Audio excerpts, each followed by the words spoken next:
Perang di Ukraina bukan lagi sekadar konflik antara dua negara. Ia telah berubah menjadi cermin dunia modern.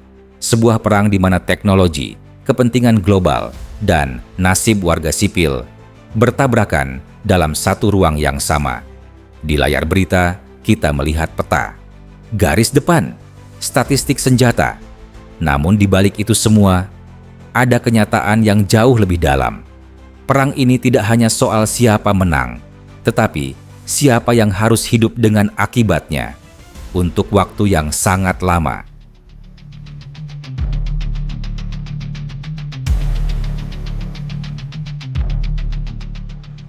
Medan perang Ukraina menunjukkan wajah baru peperangan.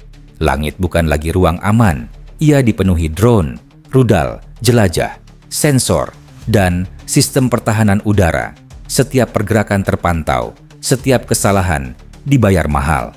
Perang modern bukan soal jumlah pasukan semata, melainkan tentang informasi, kecepatan, dan kemampuan bertahan di bawah tekanan tanpa henti.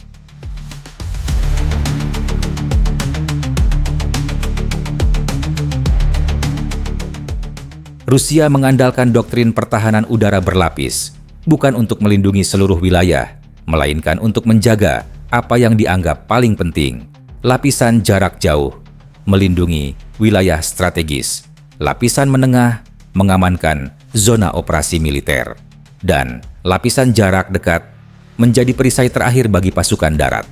Setiap sistem memiliki peran, tidak ada yang berdiri sendiri.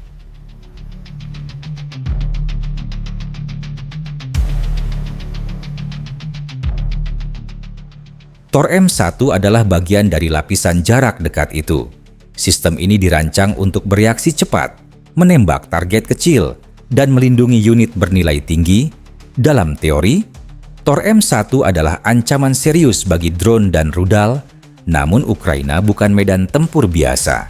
Drone murah digunakan secara masif, datang dari berbagai arah, dalam gelombang yang terus berulang, bukan untuk menghancurkan Thor secara langsung, melainkan untuk melelahkan dan membuka celah. Thor M1 tetap mematikan, namun ia tidak kebal dan tidak pernah dirancang untuk bertarung sendirian.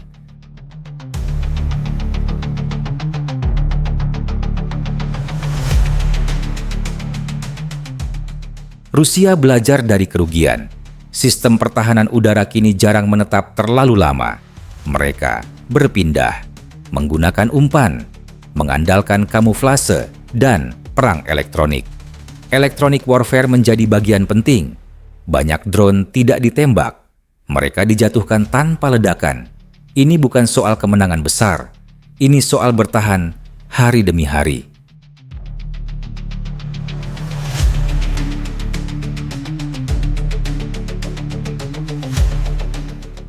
Di sisi lain, Barat mendukung Ukraina dengan pendekatan berbeda.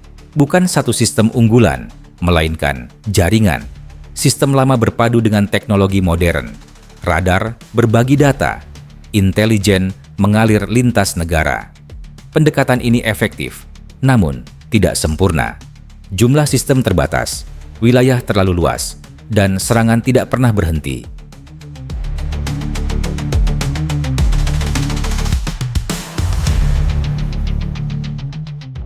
Perang ini juga soal ekonomi. Rudal mahal ditembakkan untuk menjatuhkan drone murah. Setiap keputusan menembak adalah perhitungan biaya. Baik Rusia maupun Ukraina harus memilih ancaman mana yang ditanggapi dan mana yang dibiarkan lewat. Inilah realitas perang modern. Bukan hanya strategi militer, tetapi manajemen kelelahan.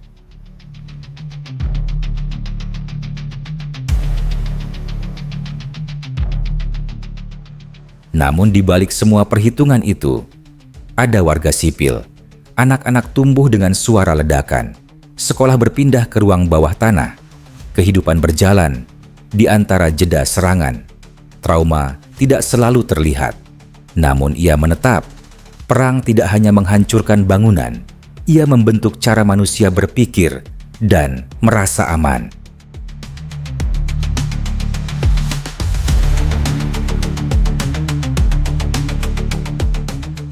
Dampak perang tidak berhenti ketika senjata diam.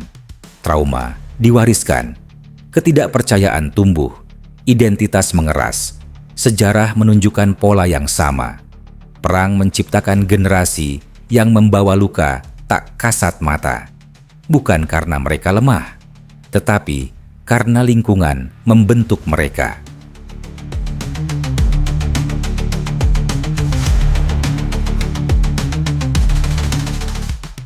Lalu muncul pertanyaan yang sulit.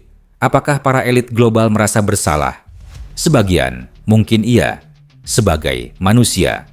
Namun, sistem kekuasaan jarang memberi ruang untuk keputusan berbasis nurani.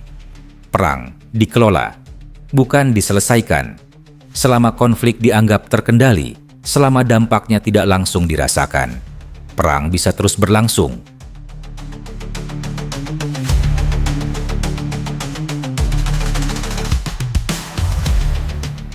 Perang Ukraina adalah potret zaman ini. Teknologi berkembang cepat, strategi semakin kompleks, namun penderitaan tetap jatuh pada mereka yang tidak pernah memilih perang. Perang mungkin berakhir suatu hari nanti, namun dampaknya akan hidup jauh lebih lama, di ingatan, di generasi berikutnya, dan dalam sejarah yang akan menilai segalanya.